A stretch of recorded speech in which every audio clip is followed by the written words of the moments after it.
الدين كله وكفى بالله شهيدا أشهد أن لا إله إلا الله وحده لا شريك له إقرارا به وتوحيدا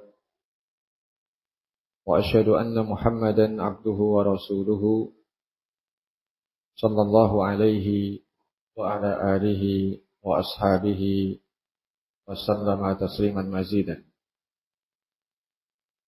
Amma ba'd, alhamdulillah, kembali kita dipertemukan oleh Allah Azza wa Jalla pada kesempatan pertemuan kita di siang hari tanggal 18 Rabiul Awal 1446 Hijriah ini. Kita akan lanjutkan pembahasan fikih ibadah, mengkaji matan Abi Syuja', salah satu kitab rujukan dalam bidang fikih pada mazhab Asy-Syafi'iyah. Kitab yang juga dikenal dengan sebutan Al-Ghayah wa Taqrib atau Al-Ghayatul Ikhtisar.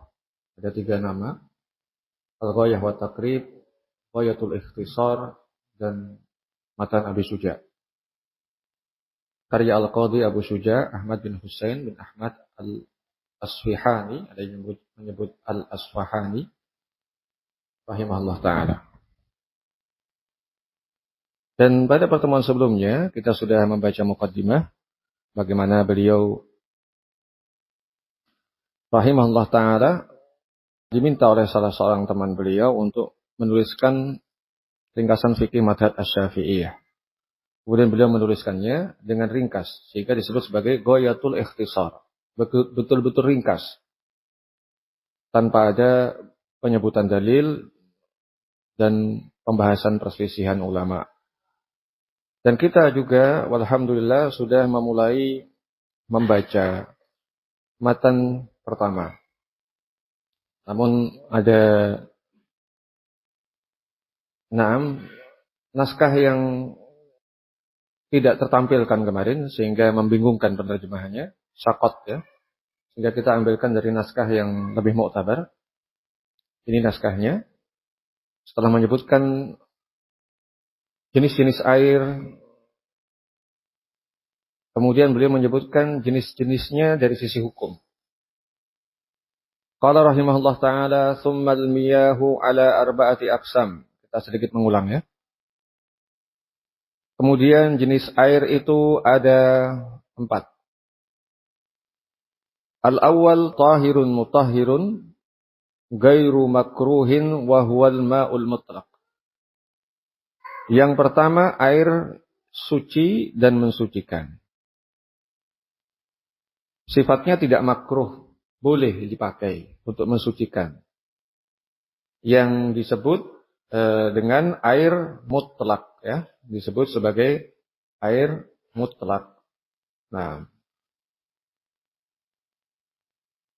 yakni air, semua yang disebut air, mutlaknya air ya.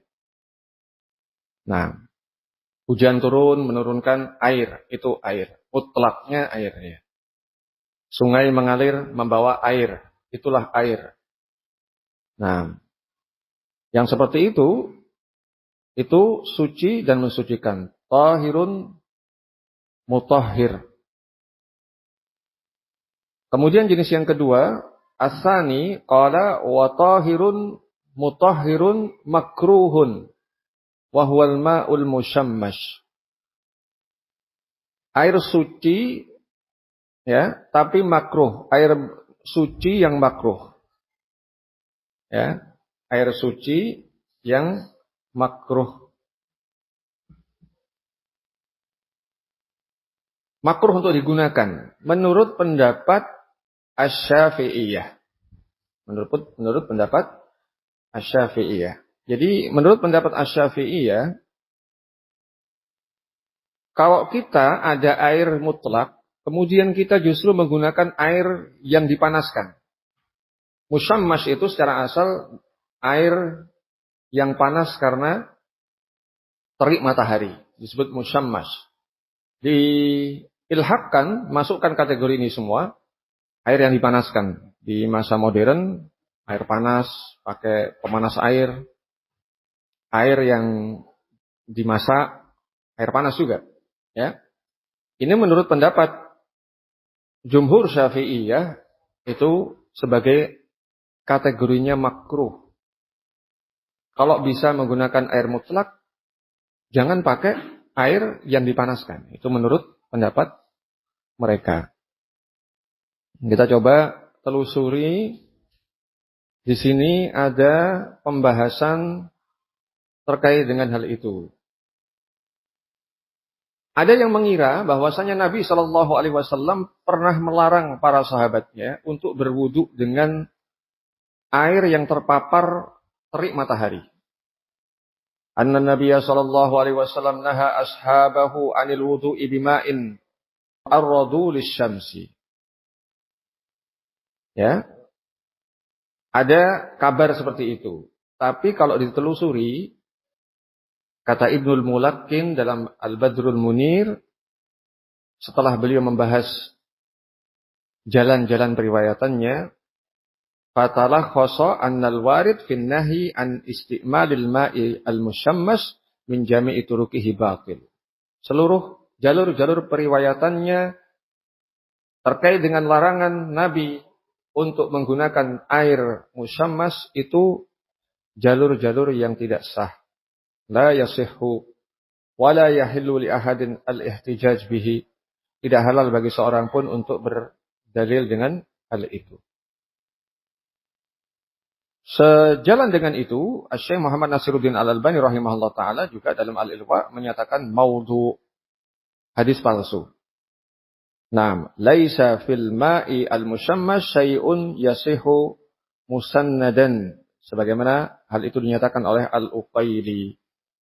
Naam, demikian juga Al-Lajnah Ad-Daimah, para ulama dalam komisi tetap fatwa dan penelitian ilmiah di Mamlakah Al-Arabiyah As-Saudiyah, mereka berkesimpulan bahwa tidak diketahui adanya dalil yang sahih yang melarang kita untuk menggunakan air al-musyammas. Ya, sehingga walhamdulillah bapak-bapak, ibu-ibu yang suka pakai air panas, apa hukumnya? Untuk berwudu, untuk mandi janabah? Boleh-boleh saja. Ya, tidak makruh. Tidak makruh.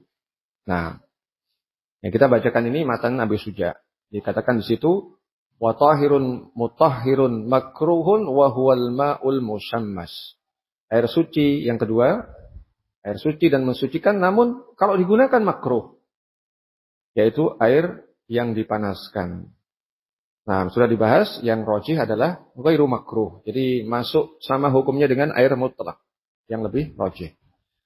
Baik. Kemudian kita masuk kepada jenis air yang ketiga. Qala rahimahullah, as-salisu wa tahirun ghairu mutahhirun wa huwal ma'ul musta'malu. Air yang suci, yang ketiga, air yang suci tapi tidak bisa mensucikan. Airnya suci, tapi tidak bisa mensucikan. Ini yang diistilahkan oleh Asy-Syafi'iyah dan yang bersama mereka sebagai air al-musta'mal. Ya, al-musta'mal. Naam. Air al-musta'mal itu air yang sisa penggunaan orang lainnya. Ya, itu disebut sebagai musta'mal. Air yang masih ada airnya, tapi sudah digunakan orang lain untuk bersuci. Ini musta'mal. Nah, apakah demikian? Air ini dinyatakan tidak mensucikan. Ya, pembahasannya ada pada pembahasan air musta'mal di sini.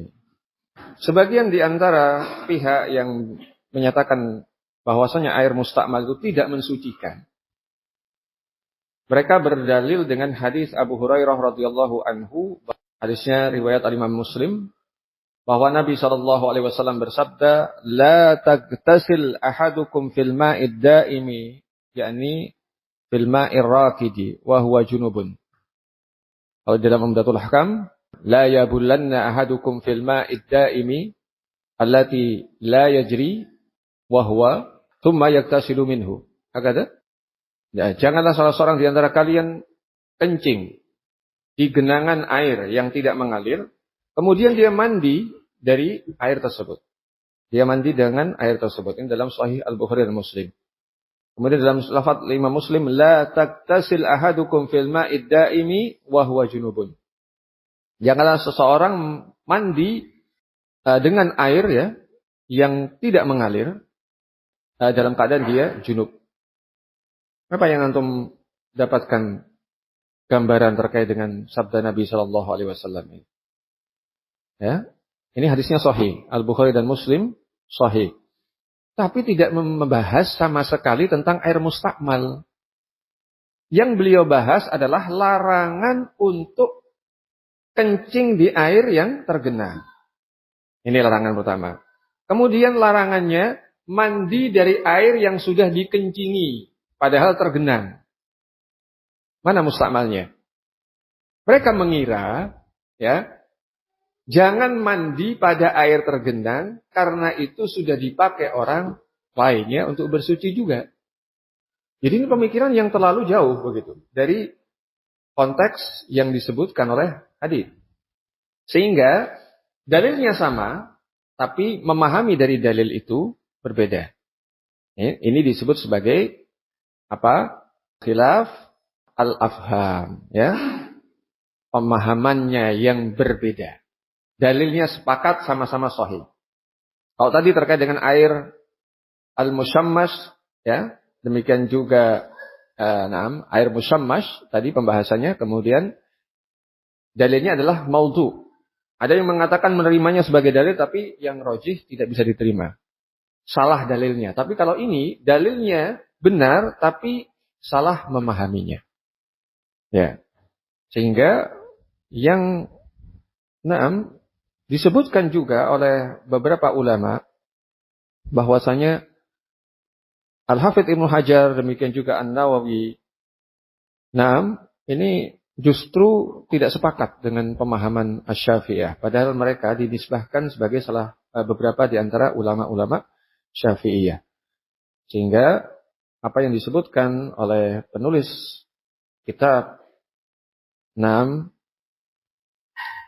Al-Ghayatu wa Taqrib, bahwasanya jenis yang ketiga yaitu air suci dan tidak mensucikan berupa air mustakmal, ini tidak bisa dinyatakan sebagai kesimpulan yang tepat.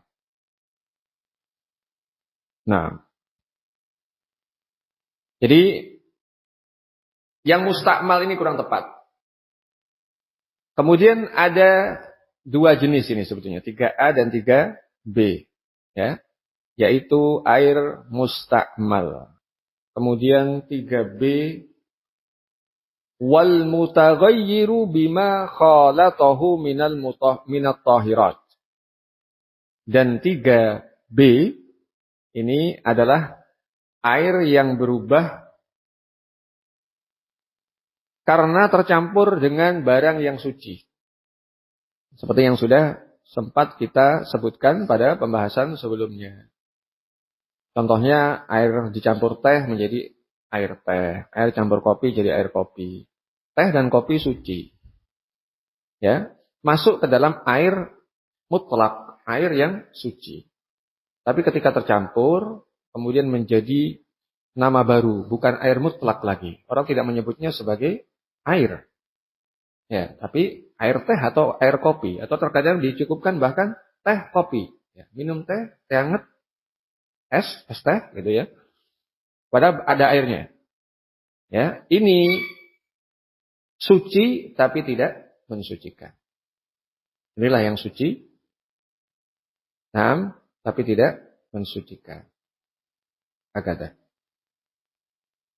Kemudian yang keempat, qala rahimahullah ar-rabi' wa ma'u najas Nah, wa ma'un najasun, air yang najis. Air yang najis. Ada dua jenis air najis menurut pendapat Asy-Syafi'iyah yang dikutip di sini. Qala wa huwa alladhi halat fihi najasah wa huwa dunal qullataini. Yaitu air yang dimasuki oleh najis, barang najis, padahal air tersebut ukurannya kurang dari 2 kullah. Ukurannya kurang dari 2 kullah. Nah, ini menurut pendapat Asy-Syafi'iyah, jika air kurang dari 2 kullah, kemudian terkena najis, bagaimanapun kondisi airnya, ini najis. Baik berubah ataupun tidak berubah, warna, bau, rasa, dia pasti najis. Ya, ini pendapat yang disebutkan oleh Abu Suja dalam matan beliau ini, rahimahullah ta'ala. Kemudian jenis najis yang kedua, jenis air najis yang kedua, air yang tidak bisa dipakai bersuci, air yang tidak suci dan tidak bisa dipakai bersuci tentunya. Au kana qullataini fataghayyar. Au kana qullataini fataghayyar. Ya. Atau airnya mencapai 2 kullah atau lebih. Lebih takarannya dari 2 kullah. Terkena najis, kemudian dia berubah. Mencapai 2 kullah atau lebih, kemudian berubah. Kemudian berubah. Nah, berubah. Bau, warna, rasa. Ya. Ini menyebabkan najis.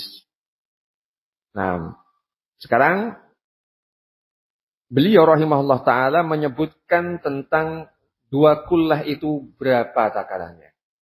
Qala wal kullatani 500 ratlin bagdadiyin takriban fil asahi.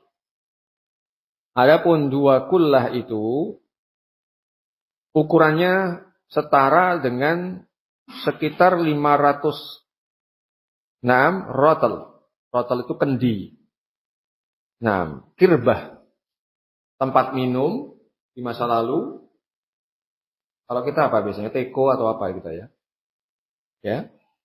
Yang disimpan air di situ memiliki leher dan mulut untuk mengeluarkan air.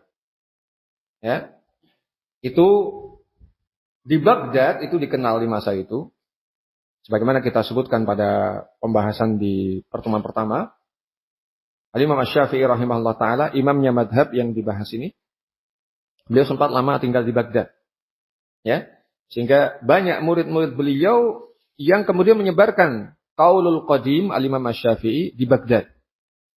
Sehingga mereka kemudian menerjemahkan hal-hal yang berkaitan dengan pemahaman mereka dari pemahaman Al-Imam Asy-Syafi'i rahimahullah ta'ala pada konversi barang-barang yang ada di sekitar mereka. Sehingga disebut di sini, rotal Baghdadi. Ya, kendi, tempat air minum, Baghdad, 500 buah. Kurang lebih seperti itu. Fi al-asahi, menurut pendapat yang lebih benar. Jadi di antara mereka sendiri, terdapat perbedaan pendapat terkait dengan takaran 2 kullah ini. Apakah ada dalilnya? 2 kullah, pembatasan 2 kullah ini. Kalau kita memperhatikan hadis-hadis Nabi SAW disebutkan oleh para ulama, ada pembahasan kullatain, 2 kullah itu.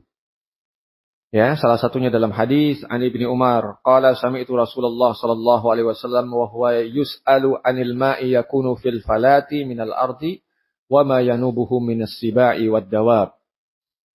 Dari Abdullah Ibnu Umar radhiyallahu taala anhu, beliau berkata, aku mendengar Rasulullah sallallahu alaihi wasallam ketika beliau ditanya tentang air yang ada di suatu tanah lapang. Air tersebut sering dikunjungi oleh binatang buas dan hewan-hewan lainnya. Ya, biasanya ada permukaan yang lebih rendah, lembah. Kemudian ketika hujan turun, akan tertampung air. Hewan, demikian juga orang-orang yang lalu lalang di sana akan sering mampir di situ. Ya kan? Sehingga banyak kemungkinan ini tadi dijilat oleh binatang buas atau enggak. Ini yang minum ini anjing atau apa. Kan begitu, namanya tanah lapang. Begitu. Maka Rasulullah SAW menjawab. Beliau SAW menjawab. Idza kana al-ma'u kullatain lam yahmil al-khabath. Apabila air itu mencapai 2 kullah, ini konteksnya membahas apa? Air di lembah. Ya? Di lembah. Bukan di masjid. Ya? Jadi para sahabat bertanya kepada Nabi dalam perjalanan ini gimana nih air ini? Bisa langsung kami mau berwudu, kami bersuci dengannya atau bagaimana? Maka Nabi menghukumi idza kana al-ma'u kullatain lam yahmil al-khabath. Apabila air itu mencapai 2 kullah tidak akan mengandung kotoran. Ya? Tidak teranggap najis dia. Naam. Maka disinilah letak perbedaan pemahaman itu. Hadis ini dibawa oleh sebagian Syafi'iyah atau mu'dhamuhum, mayoritas mereka, untuk memahami air 2 kullah itu adalah batasan berpengaruh atau tidaknya najis. Karena Nabi menyebutkan itu, kalau sudah mencapai 2 kullah tidak berbahaya najis, tidak akan menjadi najis. Begitu. Mereka memahaminya seperti itu. Sehingga kemudian muncul pemahaman tadi itu. Ya. Terkait dengan di bawah 2 kullah pasti najis. Ya. Kalau di atas 2 kullah maka itu tidak memudaratkan. Nah, Abdah salah seorang perawi hadis ini menyatakan Muhammad bin Ishaq berkata al-kullah ya bahwasanya al-kullatu hiyal jiraru wal kullatu allati yustaqa fiha. Bahwasanya kullah itu adalah guci atau kendi, kirbah, tempat minum yang besar. Karena ada ceret yang kecil, ada yang besar, yang ukuran yang besar yang dimaksudkan. Di Baghdad itu ada macam-macam. Ini yang besar yang dipakai untuk minum. Abu Isa berkata, dan itu adalah pendapat Imam Syafi'i, Imam Ahmad dan Ishaq. Menurut Abu Isa, mereka mengatakan apabila air itu mencapai 2 kullah, maka tidak ada sesuatu yang menjadikannya najis, yaitu selama tidak berubah bau atau rasanya.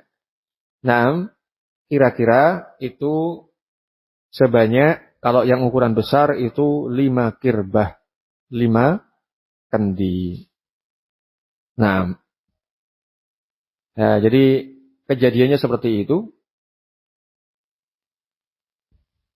Nah, dan hadisnya secara sanad, hadis yang diriwayatkan oleh Imam Abu Dawud, At-Tirmidzi, Ibnu Majah, demikian juga Imam Ahmad, dan dinyatakan oleh Syekhul Islam Ibnu Taimiyah rahimahullah taala, wa ammal hadis al-qullataini fa aktsaru ahli ilmi bil hadis ala annahu haditsun hasan yuhtajju bihi. Dalam Majmu'ul Fatawa beliau menyatakan bahwasanya hadis 2 kullah itu mayoritas para ulama mereka menilainya sebagai hadis yang hasan. Ya, secara sanadnya tidak ada masalah, bisa diterima dan bisa dijadikan dalil. Ya, hanya saja memahaminya bagaimana. Nah, sebelum itu ada perbedaan takaran. Imam Syafi'i sendiri pernah menyebutkan, bahwasanya 2 kullah itu adalah 5 kirbah. Sebagaimana disebutkan oleh Abu Isa tadi. Karena 1 kullah itu kata beliau 2,5 kirbah.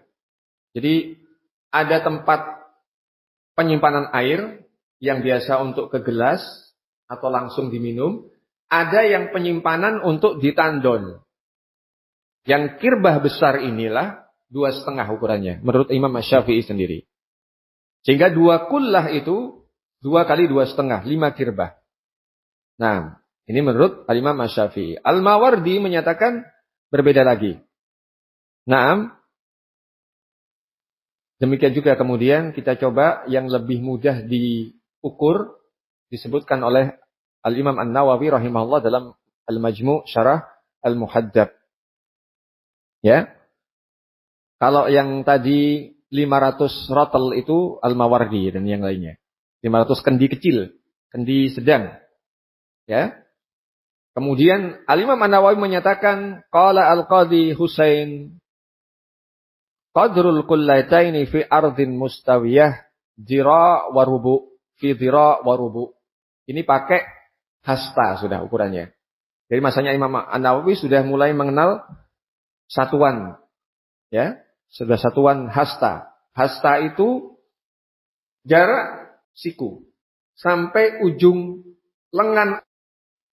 Ya. Kalau kita ukur, saya ini nggak ada yang bawa meteran ya. Ini sekitar 45 cm. Coba jenengan nanti di rumah masing-masing coba diukur. Ya. 45 cm. Ini satu hasta. Ya, satu hasta. Nah, kata beliau atau dirupakan sesuatu takaran itu diukur 1 hasta seperempat. 1/4 hasta. Seperempatnya 45 berapa? 11. 11, sekitar 11,25 ya. Sehingga kalau ditambahkan 45 jadi berapa? 56,4 mungkin ya, 0,25 sekitar itu. Ya. Kali ukuran itu panjangnya sama, lebarnya sama, tingginya sama. 66 ya. 66,25. Hah? Sentimeter persegi. Sentimeter kubik. Kubik, ya. Nah, panjang kali lebar kali tinggi. Begitu. Itu menurut Al-Imam An-Nawawi rahimahullah taala. Ya. Sekarang terkait dengan masailnya, permasalahan-permasalahan terkait dengan air dua kullah itu tadi. Kita pilih misalnya dari ya, 1/4 hasta kali 1/4 hasta kali 1/4 hasta. Nah, maka bagaimana kalau kita mendapati ada air kurang dari itu atau ada air lebih dari itu? Apakah ketika kurang dari itu pasti tidak bisa dipakai untuk bersuci? Ataukah ketika lebih dari itu pasti bisa dipakai bersuci walaupun berubah? Ya. Maka di sini ada 2 imam dakwah salafiyah yang memberikan bimbingan. Di antaranya Syekh bin Baz dan Syekh Ibnu Utsaimin rahimahullah taala. Kata Syekh Ibnu Utsaimin, Syekh Muhammad bin Shalih Al-Utsaimin rahimahullah taala, "Inna lahu mantuqan wa mafhuman." Pada hadis kullataini itu ada yang tersurat dan yang tersirat. Ya? Tersurat, mantuq, tersurat. Idza kana al-ma'u kullataini lam yahmil al-khabath. Apabila air itu mencapai 2 kullah, dia tidak tercampuri najis. Ya, ini mantuq. Tapi kita sudah tahu tadi, sebab wurudnya seperti apa. Ya kan? Maka harus dipahami mafhum, tersiratnya seperti apa. Nah, wa mafhumuhu anna ma dunal kullataini yanjus. Pemahamannya, kalau di bawah 2 kullah dan dugaan kuat dia dijilat binatang yang haram dimakan. Contohnya anjing. Maka di sana terdapat hadis Nabi SAW yang disebutkan oleh Imam Abdul Aziz bin Baz rahimahullah taala juga. Nabi SAW menyebutkan dalam Sahih Muslim, "Idza walagal kalbu fi ina'i hadikum, falyuriqhu thumma liyaghsilhu 7 marrat." Ya. Wa fi riwayah ulahunna bi turab. Ini pembahasan nanti dalam bab terkait dengan wadah, ya, bejana. Nabi menyebutkan ida walagol kalbu, apabila seekor anjing. Nah, walago itu apa ya istilahnya dalam bahasa kita? Ada air kemudian pakai lisannya. Ini yang kena jilat airnya, bukan bejananya. Paham ya? Airnya.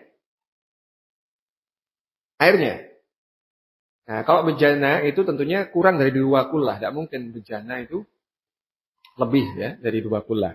Jadi bejana yang biasa dipakai untuk minum, pakai untuk makan. Ya. Kalau itu jelas dia airnya dijilat. Walago itu menjilati airnya. Ya, menjilati airnya. Ini disebutkan oleh para ulama terkait dengan furuqul fiqhiyah nanti. Kalau dijilat airnya, bejananya disuruh nyuci. Kalau dijilat langsung oleh anjingnya, kita dijilat langsung oleh anjingnya bagaimana? Tidak disebutkan dalil dari hadis ini. Dari sini mafhum. Kalau airnya saja itu media, nggak langsung kena kepada bejananya, disuruh dituangkan. Ya, beliau menyatakan apa? Beliau menyatakan fal yarikhu. Tuangkan airnya. Jangan dipakai lagi. Tsumma liyagsilhu. Kemudian cucilah bejananya. Maka mafhumnya, kalau sampai kena jilat langsung oleh anjingnya, lebih parah lagi. Begitu. Ya, lebih parah lagi. Kena walago saja, kena jilatan air pada airnya saja, itu diminta untuk dituangkan dan kemudian dibersihkan. Dan sebagian disebutkan, dalam sebagian riwayat disebutkan ulahun nabi turab. Satu bagiannya ya dicampur dengan tanah ya untuk mensucikannya. Disucikannya sab'a marrat, 7 kali. Nah, difahami dari situ, maka jika jelas terkena najis, air di bawah 2 kullah itu apa? Najis. Paham ya? Kalau terkena najis, air di bawah 2 kullah itu najis. Ya. Kemudian kata Syekh Ibnu Utsaimin, hal itu apabila terpengaruh berubah 3 kategori sifat airnya. Bau, warna, rasa. Karena ini ternyata hadis ini dibatasi juga dengan hadis yang lainnya. Nantinya akan dibahas. Bi'idznillah ta'ala. Nah, kenapa? Karena ada hadis lain yang juga menyebutkan innal ma'a tahurun la yunajjisuhu syai'. Ini hadis umum. Innal ma'a tahurun la yunajjisuhu syai'. Sesungguhnya air itu namanya air mutlak, tidak disebutkan apakah di atas 2 kullah ataupun di bawah 2 kullah. Disebutkan air.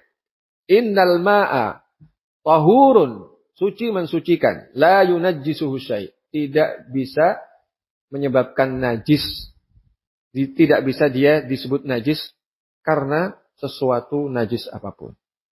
Sampai ya ini dikatakan oleh para ulama, dinyatakan dia tidak lagi bersifat sebagai sifatnya air. Air itu jernih sifat asalnya, tidak berbau, tidak berasa. Kalau sudah manis, ya air gula namanya, kan gitu. Kalau sudah dia berubah jadi hijau, air lumut namanya. Kalau berubah coklat misalnya, air ada keruh, lumpur misalnya. Tidak disebut sebagai air. Nah, kalau tetap air, walaupun di bawah 2 kullah, selama tidak berubah bau, nah warna dan rasa. Misalnya ada kepercikan kencing. Percikan. Kita perhatikan tetap sebagai air. Di bau nggak ada, pesingnya nggak ada. Warnanya juga tidak berubah. Maka yang rajih ini tetap bisa digunakan. Ya. Nah, kecuali tadi kalau itu hewan yang najisnya mughalladah. Najisnya najis besar berat. Dijilat airnya saja disuruh mencuci bejananya. Maka disebut sebagai najis yang sangat besar sehingga ketika itu terjadi di bawah 2 kullah walaupun tidak berubah airnya, maka falyarikhu, dituangkan. Ini kita mengikuti yang disabdakan oleh Nabi Shallallahu Alaihi Wasallam. Nah, adapun di atas 2 kullah maka berlaku batasan sifat 3 sifat tadi. Ya, kalau tidak berubah maka suci mensucikan. Kalau berubah salah satu di antara 3 sifat itu, baik bau atau warna ataupun rasanya, maka tidak lagi bisa mensucikan. Ini khulasahnya, semoga bisa difahami. Barangkali sebelum diakhiri ada hal yang perlu dikoreksi atau yang perlu diperjelas di kesempatan 1 atau 2 menit. Mungkin ada? Oke, Pak.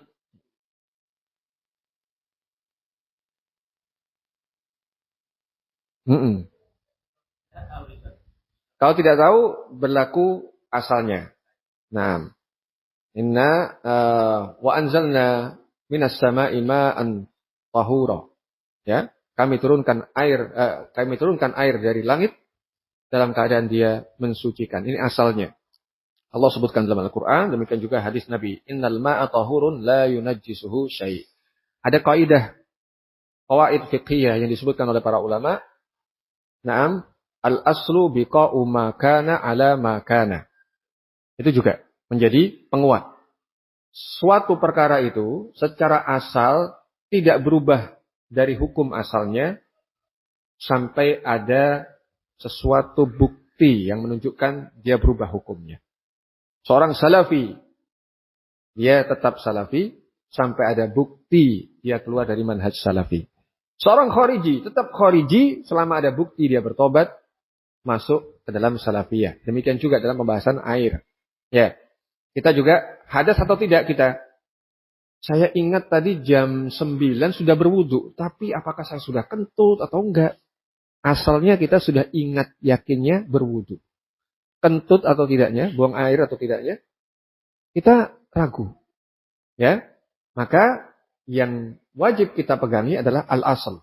Al-aslu biqa'u makan ala makan. Nah, Allahu a'lam. Atau terakhir, ada 2?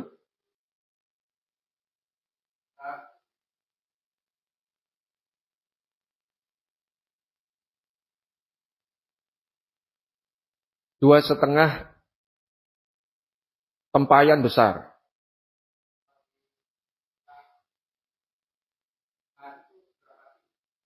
Nah, kita yang merajihkan tadi yang mudah dikonversi apa yang disebutkan oleh An-Nawawi rahimahullah taala. Dia menyebutkan 1 hasta seperempat kali 1 hasta seperempat kali 1 hasta seperempat. Ya, 66,25 sekitar itu. Kali sentimeter kubik. Sentimeter kubik. Ya, jadi itu lebih mudah.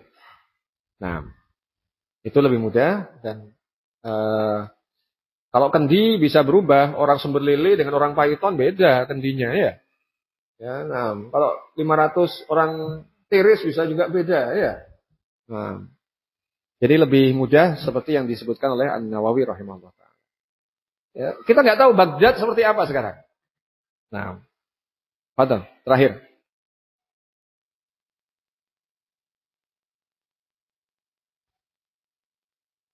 Air yang berwarna. Airnya memang aslinya berwarna. Itu naam. Suci tapi tidak mensucikan. Ya. Itu masuk yang tercampuri dengan al-mutaghayyirat tahir. Suci tapi tidak mensucikan. Ya sebaiknya diendapkan dulu. Kalau kita mau menggunakan, sebaiknya diendapkan dulu. Nah, kecuali memang al-masyaqqatu tajribu at-taysir, Memang sulit. Memang di mana-mana misalnya satu kampung nggak ada lagi, itu airnya seperti itu. Ya, wallahu alam. Mudah-mudahan Allah berikan rukhsah dalam bab seperti itu. Namun kalau dia kemudian keluar daerah, jangan bawa air dari tempat dia, ya, untuk dia tetap pakai gunakan. Enggak, dia mendapatkan air mutlak dengan sifat yang sempurna, maka gunakan yang seperti itu. Nah, wallahu a'lam. Itu ya, kita akhiri. Wassallallahu ala nabiyyina Muhammadin wa ala alihi wa sahbihi wa baraka wa sallam walhamdulillahi rabbil alamin.